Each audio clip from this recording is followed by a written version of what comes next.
présenter, s'il vous plaît. Tout d'abord, quelle est votre profession? Écrivain, journaliste. Votre situation familiale? Oh, disons que j'ai une grande famille. Et que j'aime une personne, bien sûr. Est-ce que vous avez une obsession dans la vie? Vivre, aimer, partager. Et une Jusqu'à mon dernier devise? souffle. La devise, c'est il faut vivre chaque jour comme si c'était le dernier. C'est de Marc Aurèle. Et votre prénom et votre nom, s'il vous plaît? Mon prénom, c'est Franz Olivier Gisbert. Vous venez me rejoindre, Franz? Tout de suite, Olivier Gisbert. On va parler de votre roman qui vient de sortir, Belle d'amour, qui raconte le parcours d'une femme au XIIIe siècle, à l'époque des croisades. Mais avant cela, bien sûr, comme c'est la première fois que nous nous rencontrons sur ce plateau, on a plein de choses, évidemment, et de sujets à aborder avec vous. Fogg, ça vous plaît, vous, ces trois initiales? C'est mon vrai... Oui, mes parents étaient très contents de leur coup, puisque sur ma timbale de baptême, il y a écrit Fogg. Donc ils l'ont fait exprès. Hein. Et je suis, disons... Vous n'avez pas la chevalière avec Non, les non, initiales? non. Je ne sais pas pourquoi, ça les amusait beaucoup. Ils avaient décidé de m'appeler Franz Olivier parce qu'il vivait aux États-Unis. Franz, pour le cas où il restait aux États-Unis, c'est le prénom du musicien préféré de mon père, Schubert. Olivier, je ne sais pas, ma mère, c'est ma mère qui avait trouvé ça. Bon, Gisbert, c'est ce qui faisait Fogg. Et quand ils sont arrivés en France, j'avais 3-4 ans. Ouais. Ils m'appelaient Franz. Aux États-Unis, ils ont décidé de m'appeler Olivier. Ce qui est bizarre pour des gens qui étaient quand même éduqués, qui avaient... Cela dit, vous qui aimez bien... Et j'ai refusé totalement. Donc j'aime pas l'Olivier, que je rajoute pour me franciser. Oui, mais vous aimez beaucoup les arbres. Et notamment l'olivier. J'ai une passion pour les oliviers. Je sais. Oui, je passe ma vie à biner. Ce qu'on ne sait pas toujours de vous. Mais on va apprendre pas mal de choses vous concernant. On connaît évidemment l'homme de presse, le journaliste, mais on connaît moins évidemment l'homme évidemment plus privé en tout cas. Alors vous savez, il y a des surprises dans cette émission. Attendez-vous à plein de choses. Et il va se passer beaucoup de choses. Et notamment, les téléspectateurs qui sont avec nous savent de quoi il s'agit et de qui surtout il s'agit. Il y a une personne qui va venir nous rejoindre dans l'émission, que vous appréciez beaucoup. Il est là, c'est un homme, je vous en dis pas plus et je le remercie en tout cas dès à présent d'être là pour vous faire plaisir et pour nous faire plaisir. Allez, on referme la parenthèse. Vous disiez 3 ans passés aux États-Unis parce que votre père est américain, était américain, votre mère, elle est française. Oui, je suis un résultat du débarquement, mais Voilà. de Normandie. Voilà. Comment ils se sont rencontrés tous les deux? Alors, mon père était un soldat américain qui avait eu... Enfin, ça avait été très dur, puisqu'il était dans la première vague du débarquement le 6 juin 1944. Donc, il était couvert de décorations. Puis, c'est pas qu'il lui avait donné une planque, mais c'est plus un boulot de représentation après. Mais ils se sont rencontrés en France? Ils se sont rencontrés en France. C'est-à-dire, ma mère avait résisté elle-même, enfin, elle était très jeune, et était fille d'un résistant qui avait accueilli les soldats américains, qui avait fait un bal, en fait. Et ils se sont rencontrés au bal. Ouais, prof de philo, votre mère. Prof de philo, ouais. très intello. Et mon père lui-même était artiste peintre, mais très littéraire aussi. Il se passionnait pour les livres. Il lisait beaucoup de romans, contrairement à ma mère. Vous dites en fait que la première catastrophe dans le couple, ça a été de vous concevoir. Oui. Vous avez été une erreur.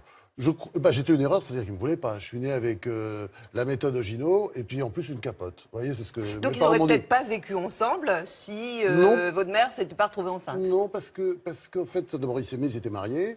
Et puis, ils avaient décidé de de vivre ensemble, parce que c'est amusant. Mon père était très vite, s'est révélé quelqu'un d'extrêmement ténébreux, colérique et violent. Et ma mère est restée parce qu'elle pensait qu'elle changerait. Et elle a changé. Une fratrie de 5 enfants, donc 3 garçons, 2 filles. En tant qu'aîné, est-ce que vous ressentiez avoir des responsabilités particulières? Ah oui, bien sûr. Ah ouais? Oui, bien sûr. D'ailleurs, les rapports entre ma mère et mon père étaient tellement compliqués quand j'étais jeune. Très vite, je me comportais un peu comme le mari, comme ce qui arrive. J'avais, je sais pas, 6, 7 ans, vous voyez. J'étais le mari de ma mère et je partageais tout avec ma mère. On avait une relation assez fusionnelle. Et même jaloux? Même jaloux? Ça irait jusque-là? Pas des trop, autres hommes? Mais au début, oui. Puis après, ça s'est arrangé, disons, quand la puberté est arrivée. Mais c'est vrai qu'au début, j'avais un petit côté comme ça. Vous voyez, fusionnel. Ouais, très fusionnel. Mais il y avait ma sœur aussi qui s'est ajoutée. J'ai une sœur, on est très très proches aussi, parce qu'elle a pratiquement le même âge que moi. Je sais pas comment ils ont fait, mais enfin, c'est vraiment 2 coups sur coup. Et donc, tout ça faisait quelque chose d'un peu étrange. Et vous dites tout de même que votre père vous a volé votre enfance. Oui, il l'a volé à cause de la violence. Et moi, j'ai eu quelqu'un qui supporte pas du tout la violence. Et mon père, enfin, c'était juste incroyable, la violence qu'il mettait dans la maison quand il rentrait. Mais ça, c'était au début, bien entendu. Tout ça, c'est atténué avec le temps. Contre votre mère et contre vous-même. Contre vous le dites moi, dans vos livres, vous oui, le dites. mais contre moi, ça a toujours été différent parce que, d'une certaine manière, comment dire, je le cherchais tout le temps. hein, puisque j'essayais de venger ma mère. Les problèmes, c'était entre ma mère et lui au début. Et puis, comme souvent dans les couples... Elle se rebiffait ou pas? Bien sûr. Ah oui, ma mère était très féministe. Ah non, c'était pas, elle n'était pas la tête courbée, hein, c'était incroyable. Elle répondait, et elle était féministe avant l'heure. Elle m'a inculqué ça d'ailleurs. Moi-même, je suis une féministe, je dis toujours, parce que Simone de Beauvoir, etc. Ma mère était complètement là-dedans. Elle a jamais pensé à partir? Bien sûr, je me souviens d'avoir parlé plusieurs fois avec elle. Je l'encourageais, bien entendu. Je rêvais de me retrouver avec ma maman pour pas tout seul. Mais à l'époque, je sais pas, j'avais 7-8 ans.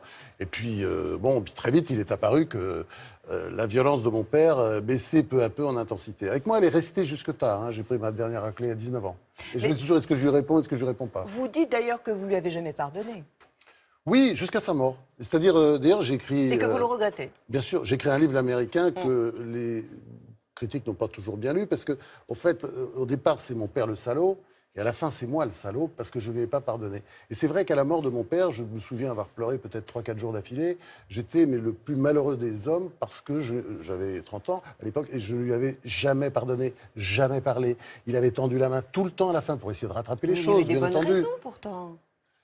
Écoutez, il y avait des bonnes raisons, mais il n'y a aucune raison de ne pas pardonner. On pardonne à tout le monde, sauf à ses parents. Pourquoi on ne pardonne pas à ses parents? Est-ce que vous avez été rebelle face à eux? C'est-à-dire, eux, ils avaient des idées politiques, et ils étaient plutôt à gauche, des intellectuels. Est-ce que vous vous êtes rebellé? Vous avez pris le contre-pied même de votre éducation? Un peu systématiquement, oui, parce que ma mère était très catholique, mon père était très laïque, ce qu'on appelle laïcard, vous voyez, dans le sens très militant. Évidemment, j'étais du côté de ma mère, donc hyper catholique. Et puis surtout, le pire, mon père était, je reviens, une sorte de trotskiste pour l'économie de marché, enfin bien, avec une espèce de plein de contradictions, très anticommuniste, etc. Et il était, par exemple, pour l'indépendance de l'Algérie. Paf, immédiatement, je suis Algérie française. Et quand j'ai dit ça, que je vais devenir journaliste, mon père c'était affreux, et je me souviens avoir fait venir le rédacteur en chef de Paris-Normandie qui me poussait à faire le centre de formation des journalistes. Et mon père, mais c'était la plus mauvaise soirée de sa vie, et j'étais très heureux, évidemment, parce que... Et mon père, pour lui, la profession de journaliste, c'était une profession de lèche-cul. Vous savez, c'était l'époque où les journalistes applaudissaient le général de Gaulle dans les conférences de presse. C'était pour lui aussi une profession d'aigri, parce que mon père avait vécu longtemps à Chicago dans un milieu très intellectuel, avec mon grand-père qui était professeur d'art à l'Art Institute. Donc il était là-dedans, et pour lui, les journalistes, c'était le symbole même de l'incarnation de l'aigreur et de la haine. La suite, elle nous est racontée à travers les unes du Point, mais du temps où vous en étiez le directeur, par Laurence Boulet. Pour décrypter le phénomène Fogg et essayer de sortir du brouillard, nous avons détourné quelques-unes de vos fameuses unes du Point. Pépère Fogg est-il à la hauteur? Il est en tout cas le seul à avoir dirigé successivement 3 organes de presse majeurs, le Nouvel Obs, le Figaro, le Point, passant ainsi de la gauche à la droite pour finir au centre droit, sans état d'âme. Je ne me suis jamais senti coupable, effectivement, d'être ambitieux. Avant de devenir un grand patron de presse, il signe déjà à 20 ans des papiers dans la page littéraire du Paris-Normandie. Une belle ascension. Le cauchemar de Fogg. Ne pas être considéré comme un grand écrivain. Il faut dire qu'il place la barre haut. Son modèle, c'est Julien Green, qu'il a d'ailleurs connu. Plusieurs fois primé en tant que romancier, il est aussi essayiste et c'est avec ses biographies de président qu'il se fait remarquer. Vous savez, je crois que Mitterrand est quelqu'un de très difficile à définir et je ne pense pas y être réussi après 336 pages. Fini de rire. Pas encore. Il a toujours adoré s'amuser sur les plateaux de télé. Omniprésent sur le petit écran, il aime passer des émissions culturelles. Nous allons maintenant essayer de réfléchir ensemble sans se la péter. Au magazine politique. J'ai l'impression que simplement que le naturel est revenu au galop. Et ceux qui rigolent moins, ce sont ses interlocuteurs. Vous êtes l'homme politique le plus impopulaire derrière Jean-Marie Le Pen qui a pris sa retraite. C'est ça le style Gisbert. Ça fait longtemps qu'on n'a pas entendu autant de conneries dans une campagne. Oui, incisif et sans retenue. Et plus le temps passe, plus Fogg est cash. J'ai toujours été désinhibé, mais je me cache moins. Pour continuer à rire, Fogg participe aux grosses têtes. C'est Clémenceau qui disait « Quand j'aurai un pied dans la tombe, j'aurai l'autre dans le cul de ce malotru ». Bon, allez, on arrête avec les bêtises et on revient à l'essentiel, l'écriture et la nature. C'est près de ces oliviers qu'il aime passer du temps et travailler. Mais impossible pour lui de quitter les plateaux de télé. La preuve, c'est aujourd'hui notre invité. Merci Laurence. Regardez cette photo, vous êtes très jeune. Qu'est-ce que vous diriez à ce jeune homme qui débute dans le métier? Travail, c'est ce que j'ai toujours fait d'ailleurs. Je ne crois qu'au travail. Il y a une phrase de Mitterrand qui me court toujours en tête, c'est génie. Bon, il y en a 1 ou 2 par siècle. Du talent, il n'y a que ça dans les rues. Tout le monde a du talent. Qu'est-ce qui fait la différence? Le travail, l'obstination, si la persévérance. C'est ça, je crois que j'ai ça. Vous pensez que c'est pour ça que les politiques vous craignent? Le travail, la persévérance, peut-être pas. Je pense qu'ils se disent, mais qui c'est ce type-là? Il n'est pas contrôlable, on peut pas. Vous savez, le politique, très souvent, il y a un truc qui est absolument immonde. Je vous livre les coulisses, mais vous le savez. Il vous invite à bouffer, il vous propose des trucs.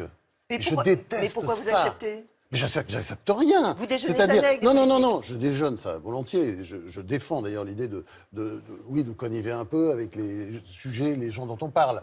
Le nouveau journalisme qui consiste à pas voir les gens que vous portraiturez, c'est absurde. Au contraire, c'est de pénétrer, de comprendre. Et puis surtout de pas avoir peur, parce qu'évidemment, il va essayer de vous séduire. Vous allez essayer aussi de le séduire. C'est un jeu de chat et de souris. Mais ces politiques, ces grands politiques, je vais pas vous citer des noms, mais qui vous proposent sur des postes importants, des trucs, etc. Je déteste ça. C'est-à-dire, j'aime bien l'idée qu'il y a un fossé entre nous et eux. Vous pensez avoir plus d'amis que d'ennemis? Oh non, quand on fait ce métier, qu'on le fait à fond la caisse, franchement, on a beaucoup d'ennemis et c'est normal, il faut l'assumer.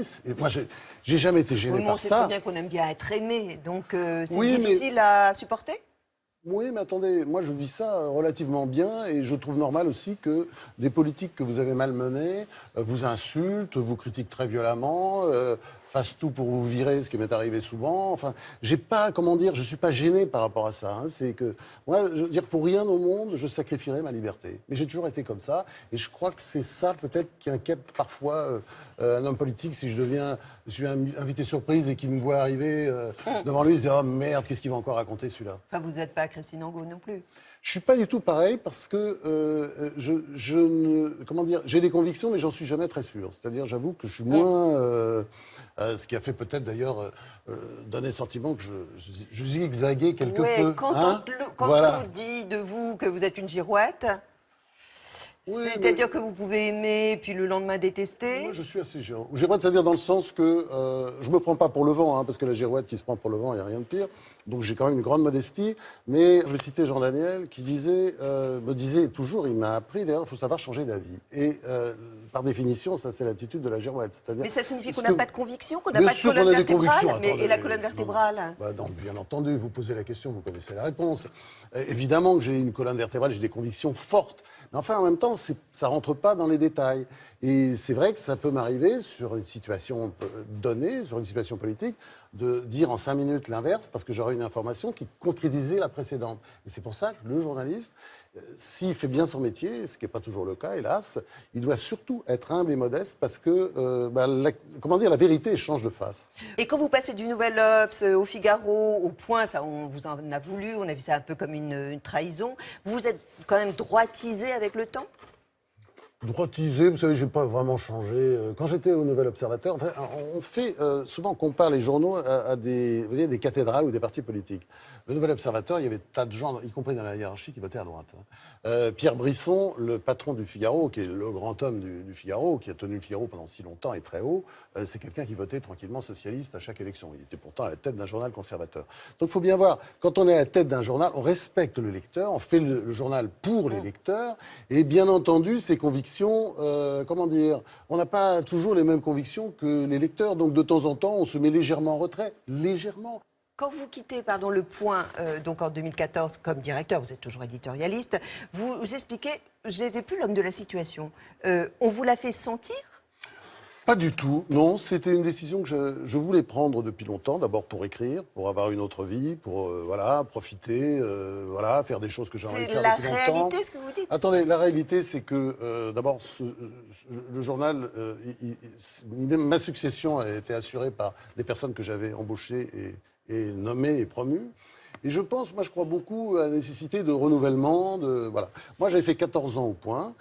C'était 14 ans absolument merveilleux. Mais je pensais qu'il était temps de passer la main. Je crois que c'est important parce que moi, j'ai connu des journaux que leur directeur, en restant, en essayant de s'imposer, en essayant, plein de gens, vous savez bien, il n'y a que ça. En fait, ils tuent le journal sous eux et presque d'une certaine manière, ils sont contents qu'ils crèvent le journal parce qu'ils ne veulent pas que le journal leur survive. Et moi, j'avais, je travaillais dans des conditions de bonheur inouï avec un actionnaire, François Pinault, qui vous laisse faire, qui suit de près les chiffres, la pub, la pagination, mais qui a une mentalité de patron de presse. Donc j'étais, mais oui, comme un coq en pâte. En même temps, je pense que j'avais fait mon temps. C'est-à-dire, je pensais qu'il était important de donner un sang frais, du jus, etc. Et là, il y avait cette équipe avec Étienne Jarnel. Est-ce que le point, depuis 2 ans, Sébastien Le Foll, marche Jérôme Begley. mieux ou pas? Écoutez, Depuis que vous n'y êtes plus à la direction. Je pense que c'est mieux que j'y sois pas, parce que moi, fondamentalement, je suis un homme de l'écrit. La nouvelle équipe, ce sont des gens d'écrit aussi. Enfin, la nouvelle était là avant, hein, et puis elle a été formée. Mais c'est que moi, j'étais... Enfin, comment dire? Je passais tellement de temps sur la une. J'adorais, c'est très important. Vous avez vu ces unes, elles sont rigolotes, et je me marrais Elles déjà. sont violentes, elles sont agressives. Hein. Violentes et agressives, oui, c'est clair. Parfois trop, puis après on peut regretter. Ça, vous disiez regret, oui, bien sûr, on dit, oh, putain, Il y en a une notamment. Qu'est-ce que j'ai mis? Une que vous regrettez? Non, vraiment sur les politiques, vraiment, j'étais très loin parfois. Ah, vous avez balancé. Un paquet, ouais. Bon, regretter, non. Ce qu'on regrette, vous savez, c'est souvent c'est le papier très violent sur quelqu'un dont il s'avère que tout est faux, quoi. Et après, le procès qu'on va perdre. Et on est content de le perdre. En tant que directeur de la publication. Jeter l'opprobre. Ouais, et en tant que directeur de la publication, on se dit, bah oui, j'en ai pris plein la gueule. Le procès a été affreux, j'ai été condamné, parce qu'on est condamné, hein, pour diffamation. Et de temps en temps, ça m'arrive de me dire, bien fait. C'était pour qui, notamment? Bon, je ne veux pas citer, ce sont des journalistes qui sont en question, et moi-même, qui avait lu les papiers, qui avait laissé passer, hein, des choses comme ça que j'aurais pas dû laisser passer. Mais ça arrive. Donc, il n'avait pas été vérifié? Ouais, je croyais que c'était vérifié, mais ça ne l'était pas, quoi. Vous voyez, mais ça arrive tout le temps. Alors, il y a quelqu'un qui vous connaît bien, qui en 2015 a écrit un livre sur vous, c'est Fogg, Don Juan du pouvoir, c'est Marion Van Rentergem, chez Flammarion, et elle était journaliste au Monde, aujourd'hui chez Vanity Fair. Et alors, elle a une opinion, mais une opinion, vous allez voir, très contrastée. Voilà sa réflexion. Je pense que c'est un voyou, c'est un cynique, il est absolument sans foi ni loi, mais au bout du compte, c'est un excellent journaliste. Il a inventé vraiment quelque chose, un style, une proximité avec les hommes politiques. Il a un rapport au pouvoir ambigu, il le déteste et il l'adore. Tout ça vient sans doute, enfin je ne veux pas faire de la psychanalyse de bas étage, mais il avait un père violent, alcoolique, qu'il haïssait et dont il a littéralement souhaité la mort. Il n'y est pas parvenu et disons qu'il a transposé ce meurtre raté sur des meurtres réussis en la personne des politiques qui représentaient une forme de pouvoir paternel, d'autorité. Il est très fort. D'abord, il est intelligent, il est drôle et il est sympa. Pour avoir des infos, il en donne lui-même. Il est plutôt dans une complicité masculine. Un truc de mec, et on parle des femmes, on parle de sexe, on parle de cuisine. Très vite, il crée des proximités comme ça. Et c'est là que je pense qu'il y a une grande naïveté due au narcissisme consubstantiel aux hommes politiques. Ils se disent, mais avec moi, c'est pas pareil. Avec moi, ce sera différent. Moi, il m'aime vraiment. Et non, parce que lui, il est journaliste 24 heures sur 24, et eux, ils sont politiques 24 heures sur 24, et il l'oublie. Lui, il n'oublie pas qu'il est journaliste, il prend ses petites notes sur ses cahiers. Donc on dit de Franz-Olivier Gisbert qu'il est traître, mais il n'est pas traître, puisque d'avance, ils savent qu'ils seront trahis après, et que c'est bien de leur faute si ils se disent qu'ils échapperont à la règle. Sarkozy, quand j'ai essayé de le voir pour Fogg, parce qu'ils se sont quand même très bien connus, m'a dit « j'ai pas 2 minutes à perdre à parler de ce con ». Soit on met la morale avant le reste, et donc c'est vrai que ce type, on peut même pas le regarder, soit on met la liberté comme une valeur, et là, je dois dire que cette liberté qu'il a en lui force le respect. En fait, il faut superbement se méfier de vous. Peut-être, mais je dirais... il y a des vérités. Oui, bien sûr, il y a des choses avec lesquelles je suis totalement d'accord. Mais l'idée que, voilà, j'aurais pas de morale et que je serais juste au service de la vérité, non. Parce qu'il y a la fausse morale. Voilà, la fausse morale, on voit ça beaucoup dans la presse. Il y a des journaux comme ça qui donnent des leçons, genre le journal du soir, voilà, qui vous dit voilà comment il faut penser. Ça, pour moi, c'est ce que Nietzsche appelle la moraline, c'est-à-dire une morale absolument ridicule. Et il y a la vraie morale, et la morale, c'est toujours la morale de la vérité. Moi, je crois d'abord à la vérité. Qu'est-ce que vous dites aujourd'hui de cette campagne? Elle est quoi? C'est la purge. purge. François Fillon, il aurait dû jeter l'éponge, selon vous? Je sais pas, c'est compliqué, ça se passe dans sa tête. C'est-à-dire, moi, de l'extérieur, je me dis, il doit jeter l'éponge, évidemment. Et puis de l'intérieur, peut-être que lui imagine qu'il peut s'en sortir. Après tout, toujours, faut toujours faire fonctionner la présomption d'innocence. Vous pensez qu'à l'intérieur de lui, il pense qu'il a raison? C'est possible, oui, ça, j'aimerais bien voir de près. Parce que Et je sais pas, de toute façon, il faut l'écouter. Moi, je l'ai pas écouté depuis qu'il y a eu cette affaire, j'ai pas vu.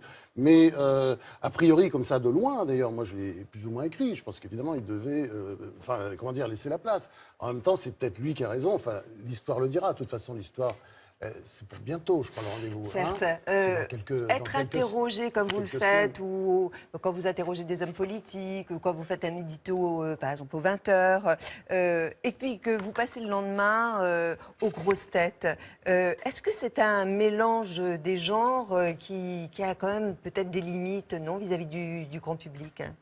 Moi, je crois pas à ça, moi. Je trouve on crève. On peut jouer le rigolo Non, et puis c'est pas après ça. jouer le Non, sérieux? c'est pas ça.